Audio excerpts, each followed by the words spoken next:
From this moment, as long as I live, I will love you.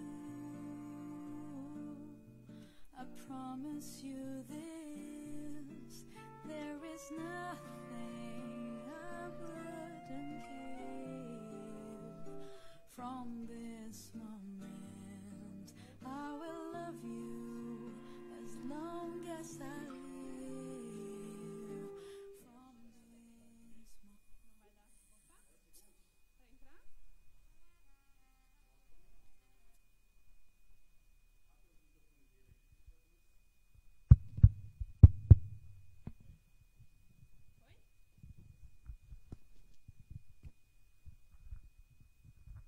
Oi, pessoal, bom dia, tudo bem com vocês? Espero que todos bem. Eu sou a Tatiana, sou psicóloga aqui do CIPES. Estamos aqui com o Luiz, nosso convidado do CVV.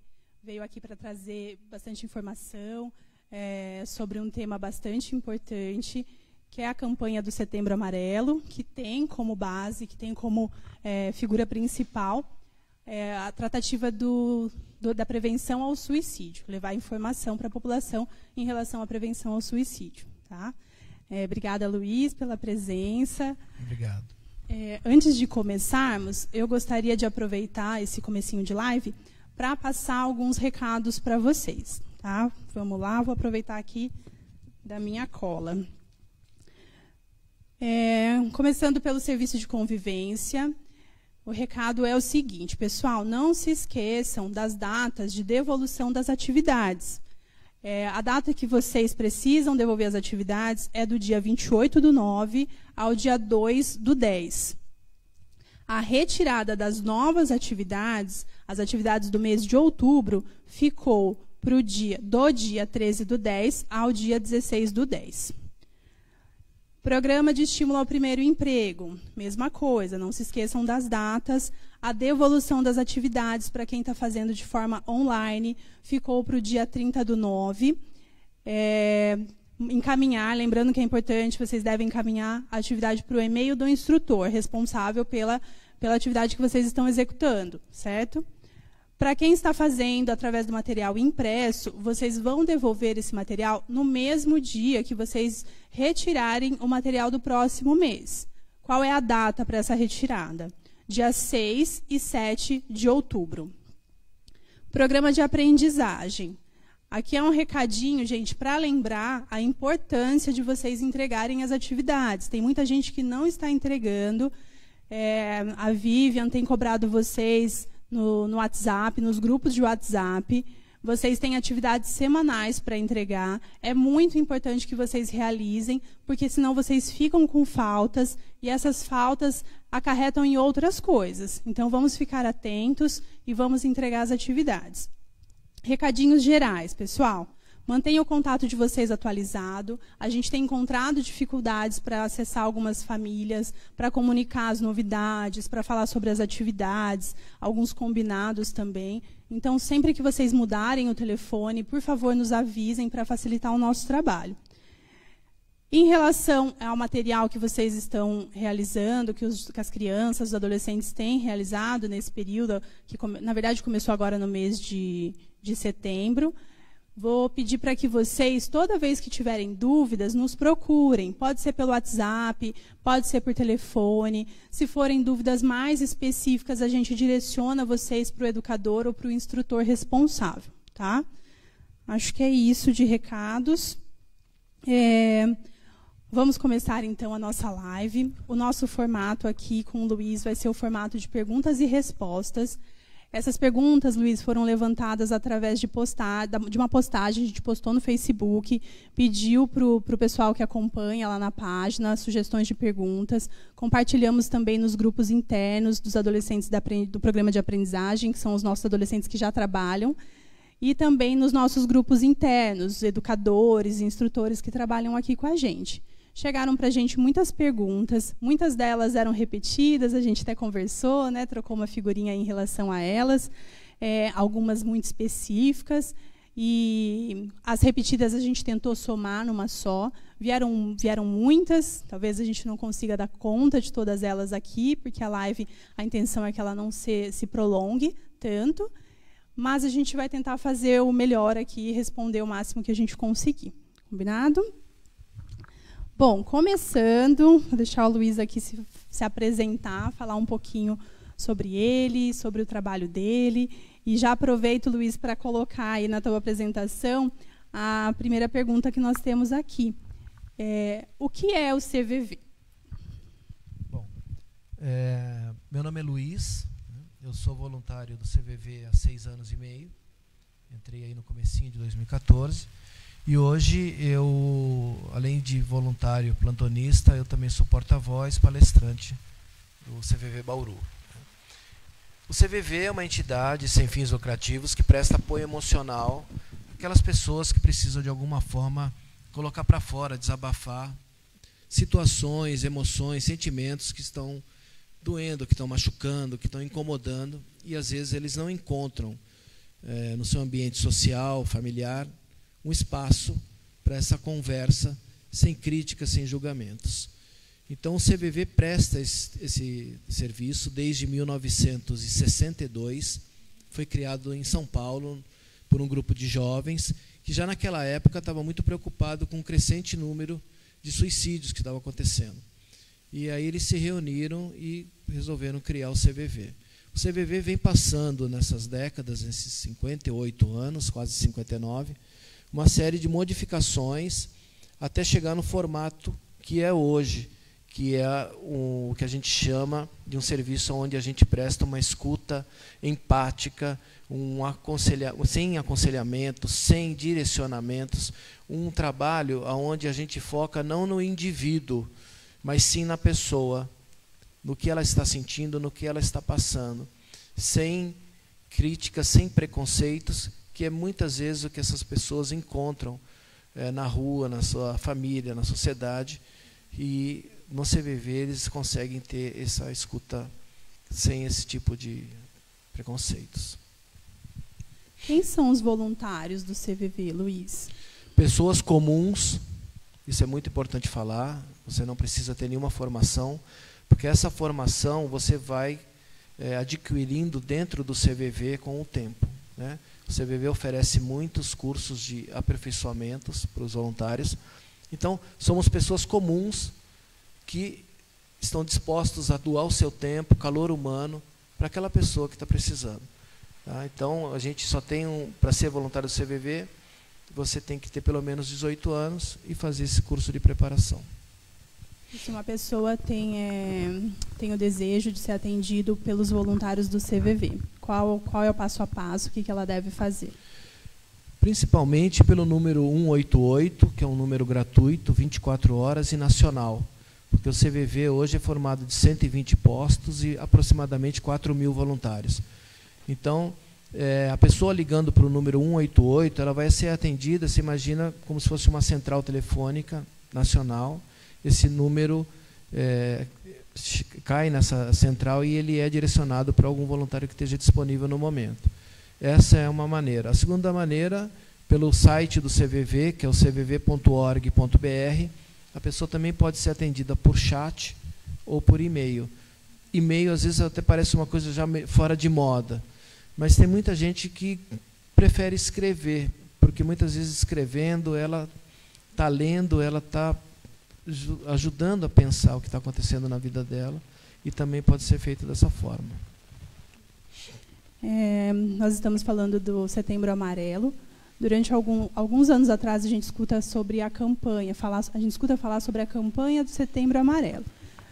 Acredito que do ano passado para cá, eu tenho escutado falar do movimento Setembro Amarelo.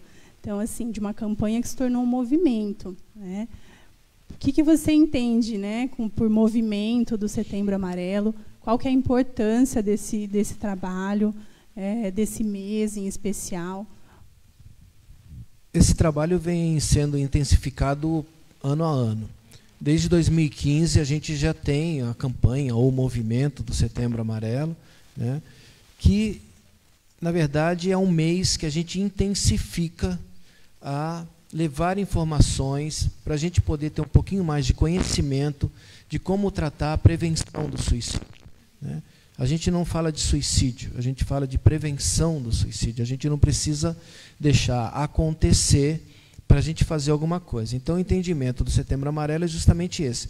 Quando a gente faz essas lives, ou a gente traz um profissional para falar, ou a gente vai até a comunidade falar sobre prevenção do suicídio, é uma forma de levar informação de qualidade para as pessoas saberem lidar com isso.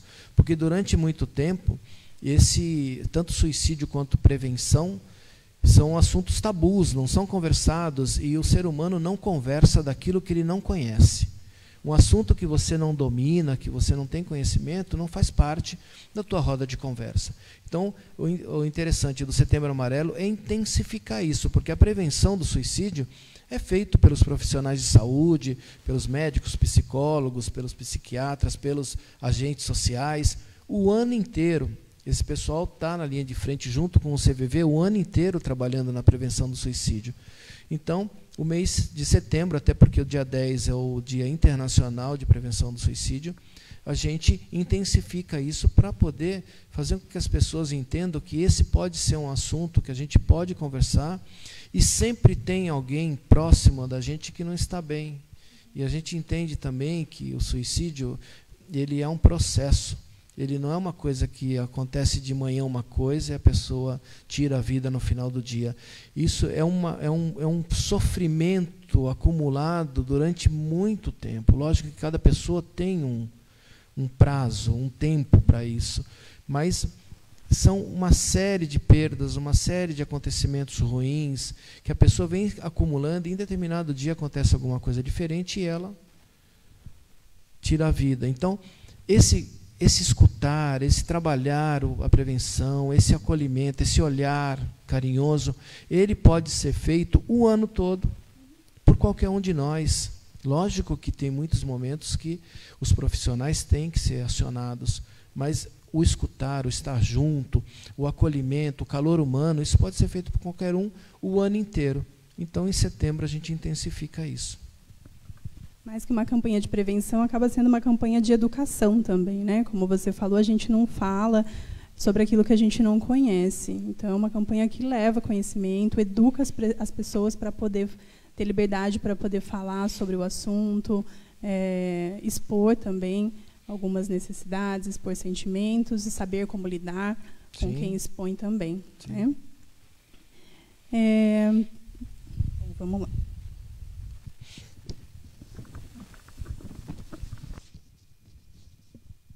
Luiz, tem números, percentual, que você pode apresentar para a gente? Alguns índices?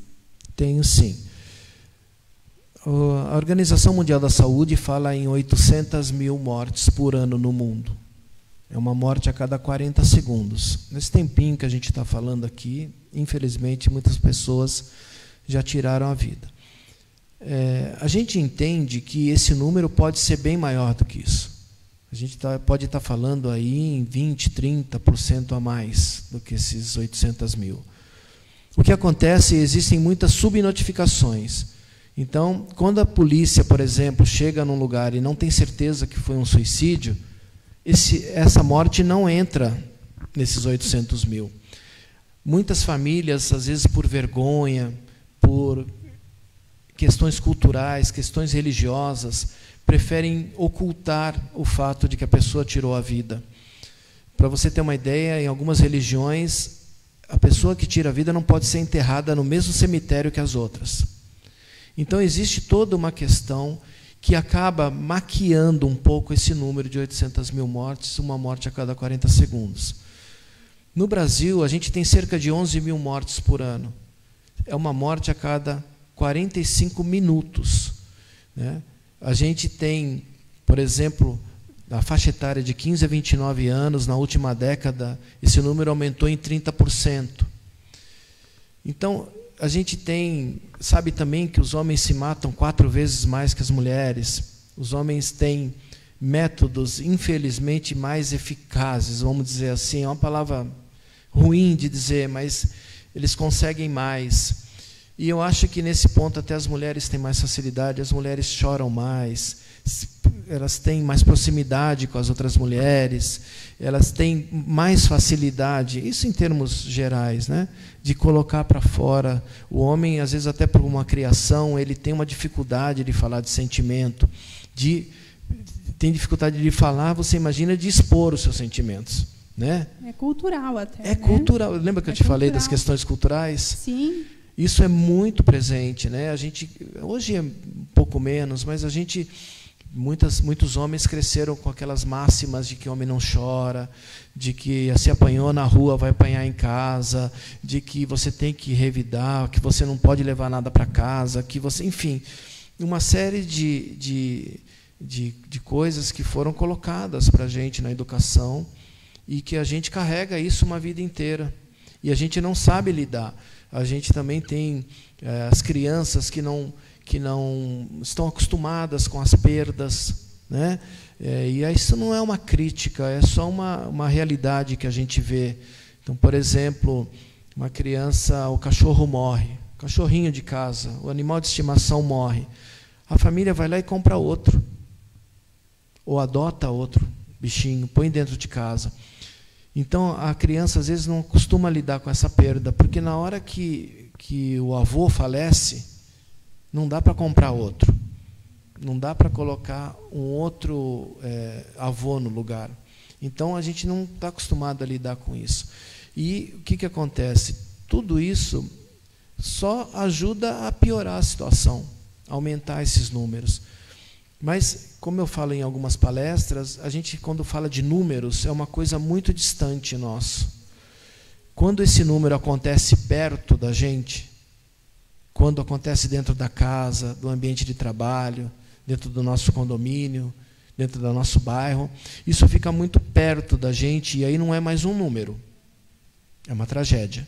E aí a gente vai procurar informação de como fazer para ajudar. Então, muitas vezes a gente convida, e o Setembro Amarelo é uma oportunidade para isso, para que a pessoa faça alguma coisa antes que aconteça próximo.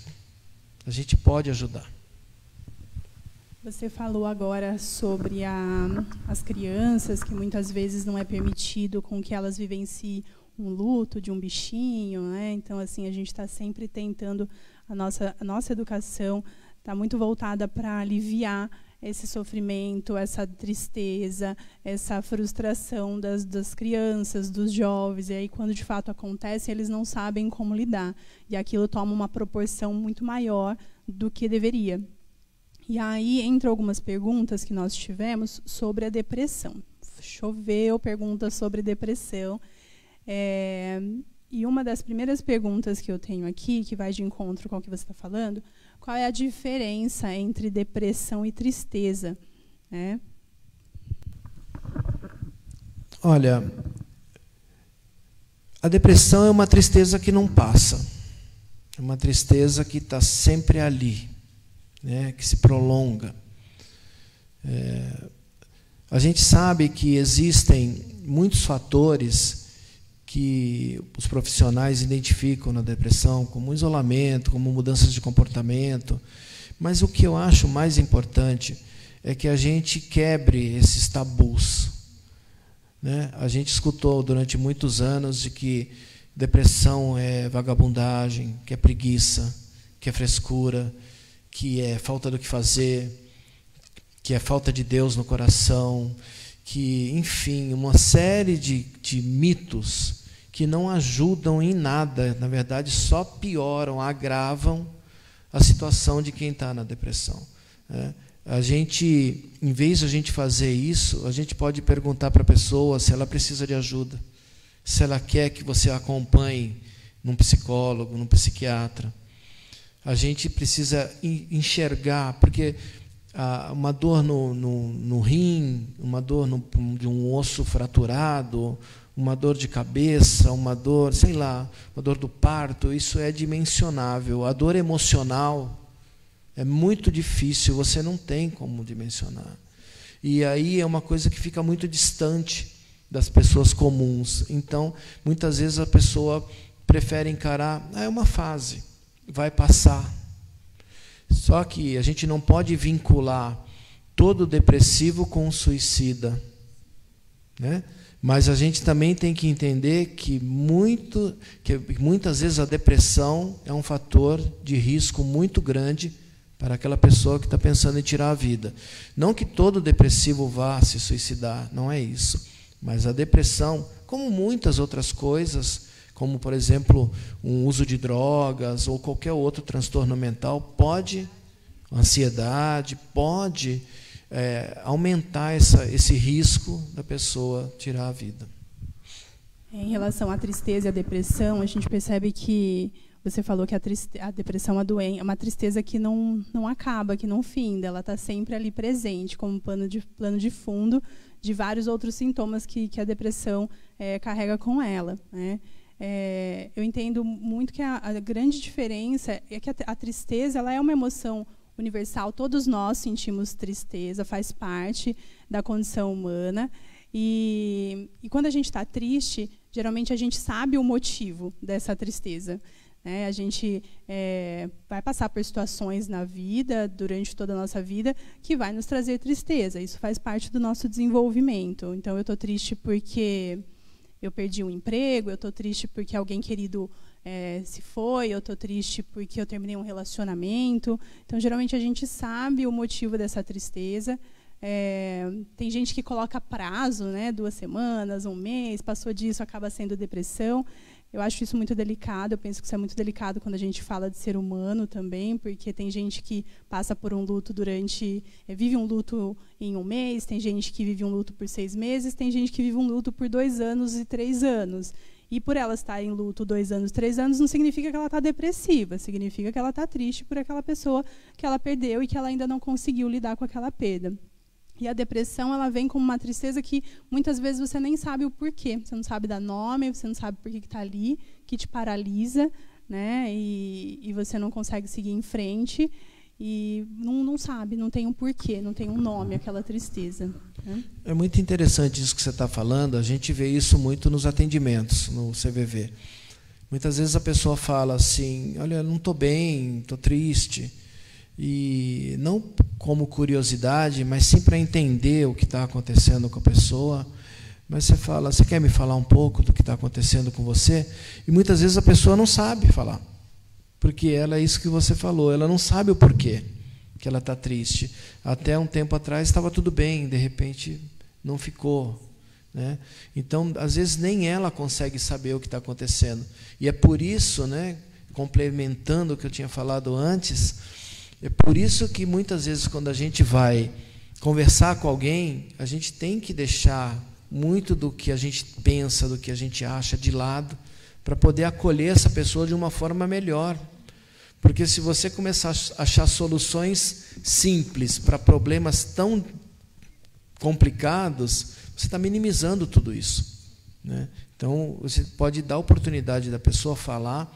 E quem sabe até ela entender, quando a gente está no CVV, a gente pensa isso também, acha que o CVV às vezes é um primeiro passo, porque a gente não exclui nenhum tipo de tratamento médico, e muitas vezes a depressão precisa de um acompanhamento médico, precisa às vezes de um medicamento que só um profissional vai saber o que é melhor para ela. Nem muitas vezes, né, Luiz? Ela precisa. Ela precisa. Ela, de fato precisa. Então, às vezes, conversando com a gente, pode ser que ela entenda, ela perceba que ela esteja precisando de uma ajuda especializada, né?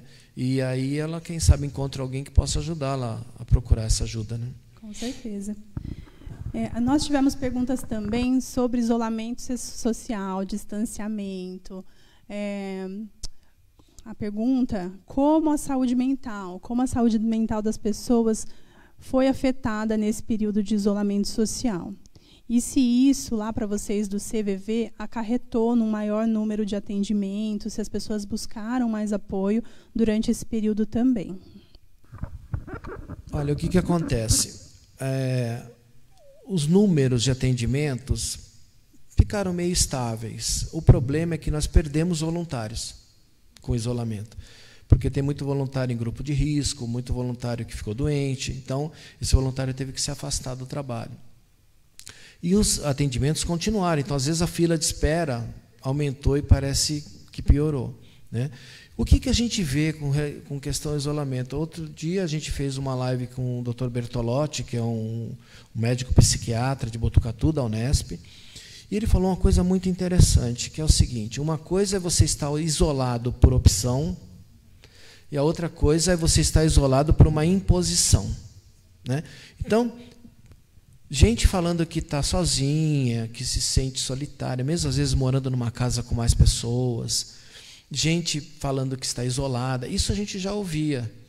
Mas agora, com a imposição do isolamento, né, e a gente sabe que o isolamento é uma característica de uma pessoa que não está bem, e hoje é uma imposição, fica uma coisa assim, meia difícil de você lidar, porque se isso é fator de risco, e agora a gente está tendo que estar isolado, isso com certeza ficou muito presente nos nossos atendimentos. Muitas pessoas falando de pandemia, falando de isolamento, falando de incertezas, falando com medo do que vai acontecer, fora as questões financeiras, questões emocionais, parentes que você não pode ver, você não pode estar mais perto, as confraternizações, enfim.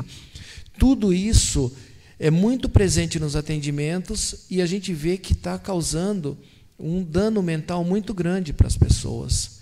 Tem gente que está conseguindo lidar relativamente bem com isso, mas tem gente que está com muita dificuldade de lidar, né? Então, eu acho que é um momento em que a ajuda, tanto do CVV quanto uma ajuda especializada, é muito necessária, né?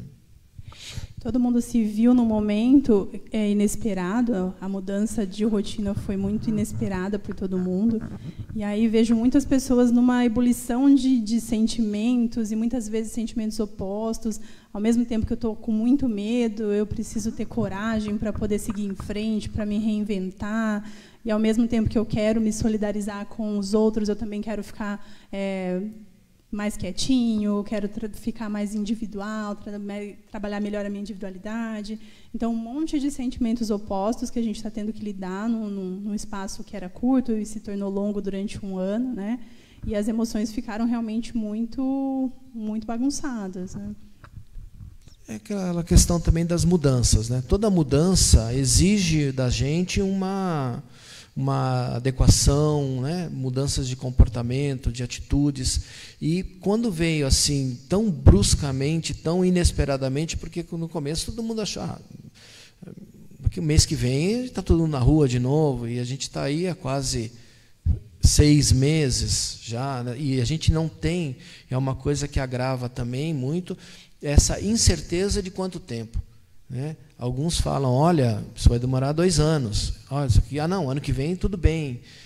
A gente não sabe. Então, essa incerteza acaba gerando mais ansiedade, mais tristeza, mais todos esses sentimentos que a gente está aprendendo a lidar.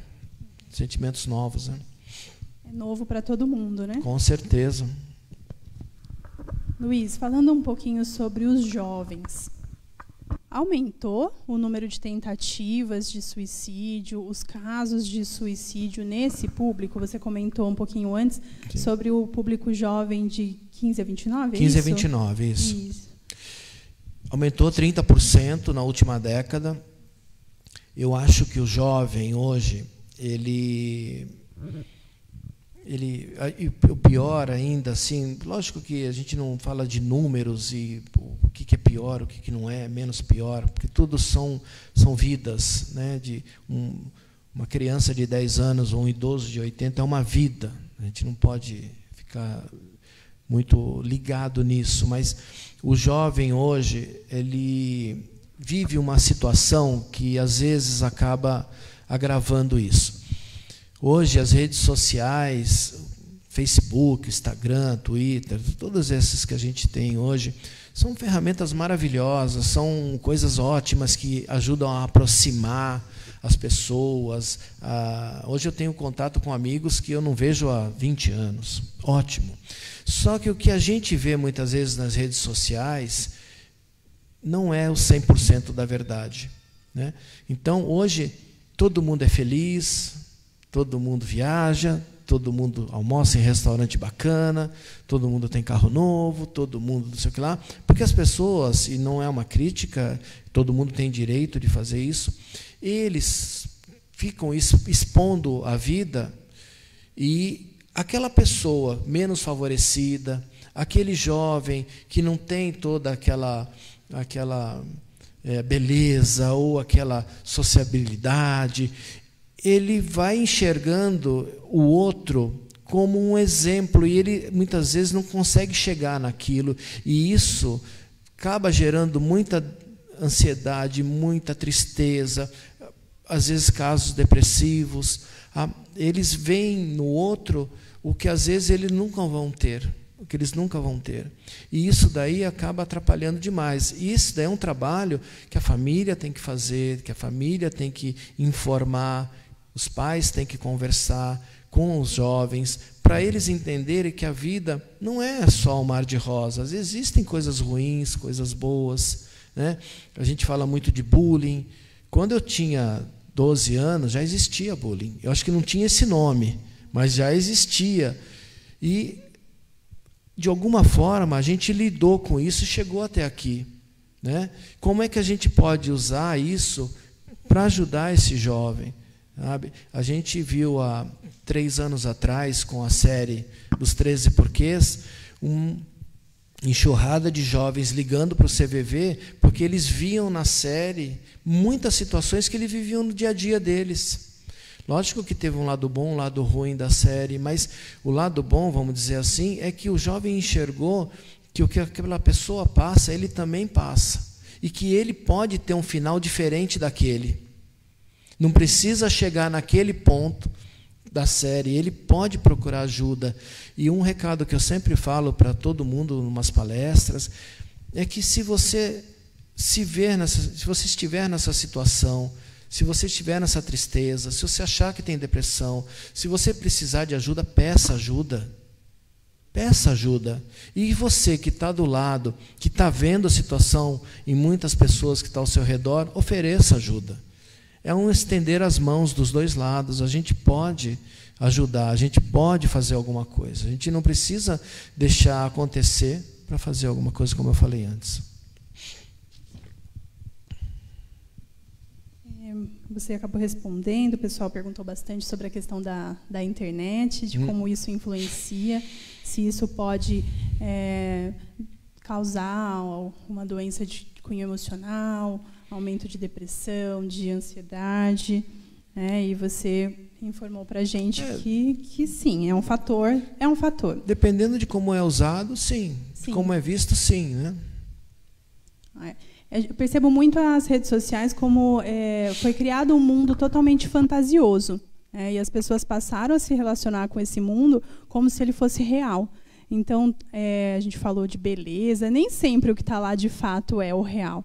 As pessoas não são felizes o tempo todo, né? A gente acabou de falar que a tristeza faz parte do quadro humano, então aquelas pessoas também têm a tristeza, só que não expõem. Então, a partir do momento que eu comparo a minha vida real com uma vida de um mundo totalmente idealizado, a minha vida fica muito ruim, fica muito chata, fica muito apática. E aí eu começo a questionar de maneira não crítica, né? Porque eu estou olhando para aquilo como se aquilo fosse verdade, e aí começo a desenvolver alguns pensamentos distorcidos de uma realidade paralela que eu estou entendendo como realidade real. Então, o jovem ele tem muito isso, ele está num momento onde, para ele, a aceitação social, o julgamento social, ele é muito importante, o grupo de amigos ele é muito importante, a sociedade de uma forma geral. E eles são muito impactados por isso, né? Eles não têm ainda o desenvolvimento emocional totalmente desenvolvidos, tudo é muito à flor da pele durante essa fase, e aí são gatilhos, né? Como você falou, se você não está atento, a família não está atenta, esses gatilhos podem intensificar e pode, com o tempo, sim, se tornar algo mais sério. Eu acho que hoje o jovem ele tem uma entre aspas, uma obrigação muito maior. Por exemplo, quando eu era garoto, e eu estava começando a faculdade e tal, você tinha que fazer uma faculdade, aprender a falar um inglês, sei lá. Eram coisas assim. Hoje, você precisa de muito mais coisas. A sua preparação tem que ser muito maior, você tem que ser sempre o melhor, você tem que falar 3 idiomas, você tem que ter MBA, você tem que ter formação, essa carga é colocada em cima dos ombros do jovem, e às vezes muito cedo. Às vezes um jovem com 17 anos tem que escolher uma profissão que ele vai fazer aquilo para o resto da vida. Né? É complicado isso. Hoje essas imposições são muito maiores. As metas dos jovens hoje são muito longas. Aquele garoto que quer ser um jogador de futebol, qual que é o espelho dele hoje? O espelho dele hoje é o Neymar, jogando na Europa, ganhando milhões de reais. Nossa, é uma meta. E Neymar tem é uma meta às vezes inalcançável. Às vezes, se ele quer ser um youtuber, que está muito na moda, mas ele quer ser aquele youtuber com 10 milhões de inscritos, gente. Ele não quer começar pequenininho com 100, né? Não, as coisas são muito rápidas, né? Eu falo, às vezes, com toda a tecnologia que a gente tem, a gente ainda leva 9 meses de gestação para nascer, a gente ainda demora 1 ano para começar a andar, a gente ainda demora um tempo para falar. Pode ser a internet mais rápida do mundo, tem esse tempo. Porque hoje a velocidade das coisas é muito rápido, muito rápido. E às vezes esse não acompanhamento, que é humanamente impossível, isso traz ainda mais uma carga para cima dos jovens, que, como você falou, ainda não estão emocionalmente formados, não têm como lidar com situações que antigamente a gente lidava muito mais velho. Então isso daí eu acho que acaba atrapalhando muito.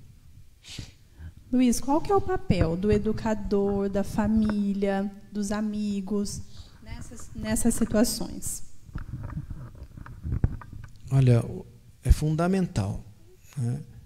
A família, eu sei que hoje o pai está matando um leão por dia, a mãe também. Muitas vezes sai 7 horas da manhã, volta 8 horas da noite. Às vezes a criança passa o dia na escola. O tempo hoje está corrido, a gente tem um monte de celulares, aplicativos para a gente ganhar tempo e a gente continua sem tempo. A gente continua trabalhando mais e eu sei que às vezes fica mais difícil, mas o papel da família é muito importante, os pais estarem presentes, os pais olharem para as crianças. A gente tem situações, às vezes, dentro do CVV, num atendimento, onde o adolescente fala: olha, eu não converso com meu pai, meu pai não tem tempo para mim. A gente tem que dar um jeito, a gente tem que arrumar um tempo. A gente precisa olhar para o jovem, e não só os jovens, os idosos também, né, com mais carinho, com mais atenção. A gente tem que, às vezes não tem muito tempo, mas aquele pouco tempo seja um tempo de qualidade, um tempo que seja somente deles, que a gente possa se colocar. Os amigos são muito importantes, porque às vezes o jovem que não está vendo no pai ou na mãe um canal para poder se comunicar, o jovem que está do lado é uma ajuda. Então, se você tem um amigo que está triste, que está chateado, encaminhe, leve eles, converse com o seu educador, com o seu professor, com o psicólogo da escola, ou, enfim, a gente precisa fazer alguma coisa. A gente sabe que esse assunto de prevenção do suicídio foi varrido para debaixo do tapete durante muitos anos. Não podia falar. Às vezes, na própria televisão, não podia nem falar a palavra suicídio, porque a gente entende também que não é que falar incentiva, mas se você falar da forma errada, inadequada, sim, pode ajudar a piorar isso. Mas ajudar a encaminhar a pessoa, acompanhá-la, ter um ouvido mais acolhedor, mais amoroso, com menos palpitação, sabe? É muito palpite, é muito conselho, a gente não resolve os nossos problemas. Muito julgamento. Muito julgamento.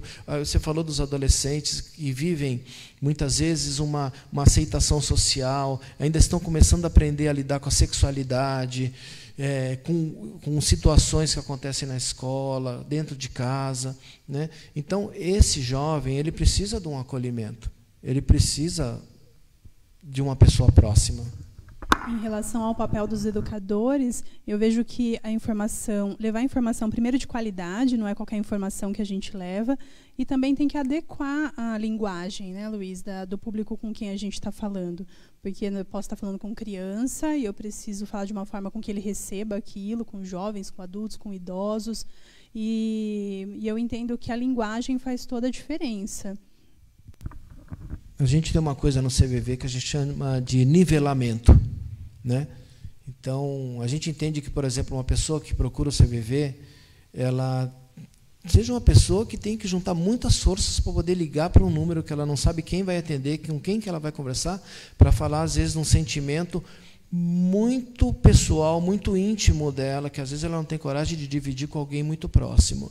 E se não houver esse nivelamento, se a gente não falar a língua da pessoa, se a gente não deixar ela à vontade, né? Se ela encontrar do outro lado um profissional ou um voluntário do CVV falando muito bonito, muito difícil, muito arrogante, ela não vai se sentir confortável. A gente não vai criar esse ambiente confortável e acolhedor para que ela fale. Então, a gente precisa falar a língua dela. Quando você está falando com uma criança, você não pode falar do mesmo jeito que você fala com um adulto. A gente tem que saber lidar com isso. Tá, mas eu não sei fazer isso. Tudo bem. Você pode ajudar a levá-la para alguém que saiba fazer. Você pode fazer esse papel, porque o importante não é resolver as coisas. O importante é você estar junto para ajudar a pessoa a resolver o seu problema. Eu, às vezes, pergunto qual que é o maior problema do mundo. Aí as pessoas falam, são as drogas, são os pedófilos. Não, o maior problema do mundo é o nosso. Independente de qual seja. Pode ser um probleminha desse tamanho, é o maior problema do mundo. Se o maior problema do mundo é o nosso, quem é a melhor pessoa para resolver? Nós. Só que muitas vezes a gente não está enxergando o caminho, a gente não está vendo. E aí um amigo, um familiar, um profissional, um educador, pode ser esse instrumento que vai ajudar essa pessoa a achar esse caminho, a achar essa solução. Com certeza. Bom, acho que a gente está terminando, né? Luiz, tem uma mensagem final que você queira passar para a gente? Eu falei antes, vou falar de novo. Se a gente estiver numa situação difícil, vamos pedir ajuda. Se a gente estiver com alguém próximo em situação difícil, ofereça ajuda. O CVV está à disposição de todos. O número é 188, é gratuito, até de um orelhão, até daquele celular, sem crédito, você liga para a gente.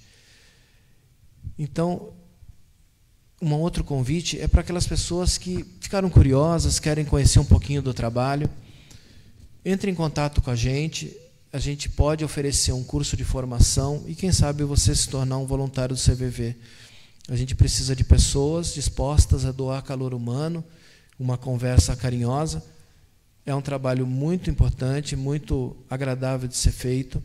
Então, fica aí o convite. No site do CVV, você pode acessar o link voluntário, preencher um pequeno cadastro, esperar um próximo curso, ou aqui em Bauru, de duas maneiras, ou pelo e-mail bauru@cvv.org.br, ou pelo telefone com o WhatsApp, e é um telefone de informações, que é o 14 991 92 04 15. E as mídias sociais, Facebook, Instagram, a gente está presente também, é só curtir ou acompanhar e seguir toda a programação e os eventos e atividades do CVV. Legal. Eu vi no site que vocês têm muito material também, né, Luiz? Então, assim, para apoio de educadores, instrutores, sim, família. A gente tem, principalmente no site do CVV, e tudo que está lá é público, pode ser baixado, pode ser usado. Nós temos vídeos feitos com parceria com a Unicef, falando de bullying, de sexualidade, de depressão, de uma série de coisas. A gente tem vídeos para quem está próximo, que são os pais e educadores. A gente tem vídeos ensinando a montar grupos de apoio. Então, tudo que está no site é de uso público, pode ser usado. A gente compartilha tanta coisa no WhatsApp o dia inteiro, né? O telefone fica pitando o dia inteiro. Vamos compartilhar um pouquinho, informação de qualidade. São materiais muito simples e de fácil acesso, que qualquer um que que tem intenção de ajudar pode acessar e usar. Bom, pessoal, vamos terminando então a nossa live. Eu acho que deu o tempo proposto. Luiz, gostaria de te agradecer aqui por ter aceitado o nosso convite. O pessoal do CVV sempre aceita os nossos convites. Esse ano a gente está fazendo num formato diferente, acho que é novo para todo mundo. Então, assim, entrei em contato com a Mari me passou o teu contato, e hoje nós estamos aqui. Muito obrigado por compartilhar da tua experiência, por trazer a visão como voluntária do CVV. Eu acho que muito rico, muito importante tudo que você falou aqui para a gente hoje. Tá? Para os nossos usuários, para as crianças, para os adolescentes, a gente fica à disposição aqui no CIPS, a gente tem uma equipe, nós temos psicólogos aqui que pode auxiliar, pode tirar dúvidas, pode oferecer apoio para vocês sempre que vocês sentirem necessidade. Para quem não viu a live que passou agora de manhãzinha, tem bastante gente que está dormindo ainda, em meio à pandemia, o pessoal está dormindo bastante, né? O isolamento, a live fica salva, e qualquer dúvida a gente fica à disposição aqui de vocês. Obrigada, bom dia, boa terça-feira para todos.